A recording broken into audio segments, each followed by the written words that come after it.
YCP పాలనపై Goa governor Ashok Gajapathiraju తీవ్ర ఆగ్రహం వ్యక్తం చేశారు. వైసీపీ హయాంలో దేవాలయాలను ధ్వంసం చేసి భక్తుల మనోభావాలను దెబ్బతీశారని ఆక్షేపించారు. వంశపారంపర్యంగా ధర్మకర్తగా తాను రామతీర్థం వెళ్తే తీవ్ర అవమానానికి గురి చేశారని ఆవేదన వ్యక్తం చేశారు. ఇదేమని తాను ప్రశ్నిస్తే తనపై అక్రమ కేసులు పెట్టారని ధ్వజమెత్తారు. అప్పటి మంత్రుల అడుగులకు మడుగులొత్తుతూ ఈవోలు పనిచేశారని విమర్శించారు.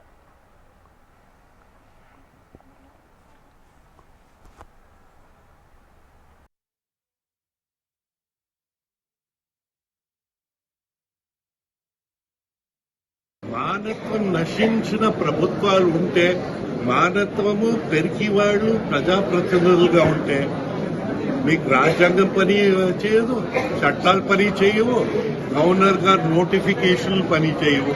వారు ఏం న్యాయమో? హెరిడిటరీ ట్రస్టీగా వెళ్తే బయట నిలబెట్టడం న్యాయమా? కూర్చోపెట్టడానికి కూడా మర్యాద లేదు.